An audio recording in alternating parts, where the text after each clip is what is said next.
Let's talk about Donald Trump.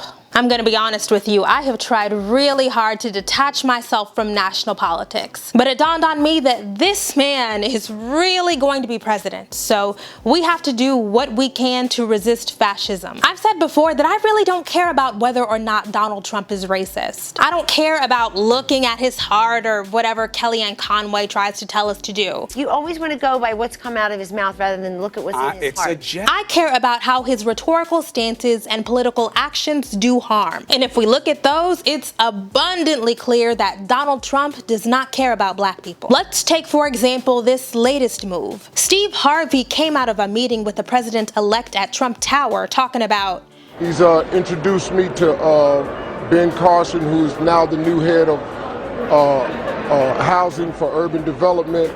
And we're going to team up and see if we can bring about some positive change in the inner cities, which I felt was my only agenda, and he agreed, and he wants to do something. So just so we can get a feel for how absurd this whole thing is, let's take a look at what HUD actually does. According to its website, the Department of Housing and Urban Development is the federal agency responsible for national policy and programs that address America's housing needs, that improve and develop the nation's communities and enforce fair housing laws. Put plainly, black folks deserve better. I mean, we all do, but black folks in particular. We are disproportionately poor and face a long history of residential segregation and housing discrimination. Housing segregation drives many of our life outcomes. Where you live determines where you go to school, where you're able to work, your access to healthy food, your safety. The people leading these federal agencies need to know what they're doing. Recruiting two black men who know nothing about housing policy is the epitome of conservative racism. There are plenty of qualified black folks out there.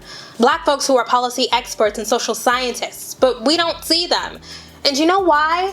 Because Donald Trump isn't looking for competent policy guidance. He's looking for pawns. If Donald Trump had sought out people who actually know what they're doing, he'd know that people don't refer to the inner city as the place where black folks reside anymore. When Donald Trump said this in October, you go into the inner cities and you see it's 45% poverty. African Americans now 45% poverty in the inner cities. The education is a disaster. Jobs are essentially non-existent. a lot of black folks took a kind of reactionary defensive posture that I really don't think was helpful. The reality is a great many black folks are living in miserable conditions created by systemic injustice. If Donald Trump had approached these issues earnestly and not like this. Look how much African American communities have suffered under Democratic control.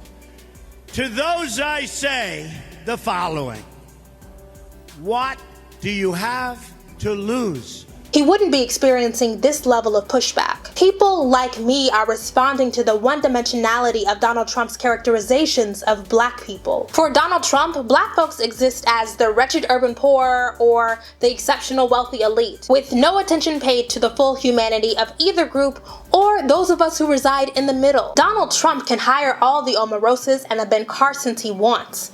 He can meet with the Jim Browns and the Steve Harveys and the Kanye Wests.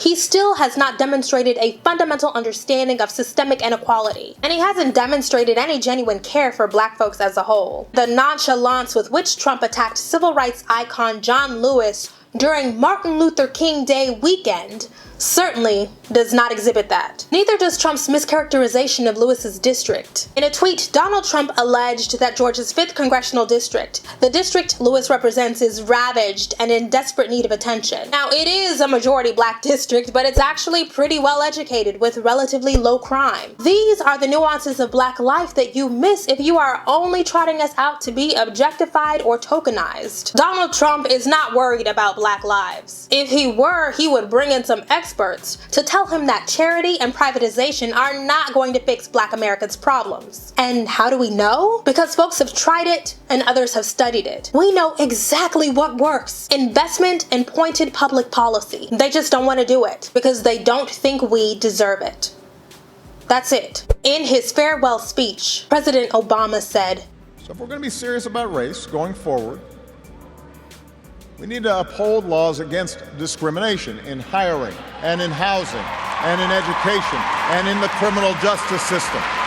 That is what our Constitution and our highest ideals require. I've made peace with the fact that we're just not going to get those things from a Trump administration. Certainly not from the man who nominated Jeff Sessions to be Attorney General. And do you know what's so painfully depressing about the whole HUD situation? Donald Trump's history of anti-blackness is so long that in 1973, the Department of Justice brought suit against him and his father for allegedly violating the Fair Housing Act of 1968. He was first mentioned in the New York Times for that suit. So sure, I accept this man as president, we have no choice, but I will never acknowledge him as anything other than an arbiter of self-interest.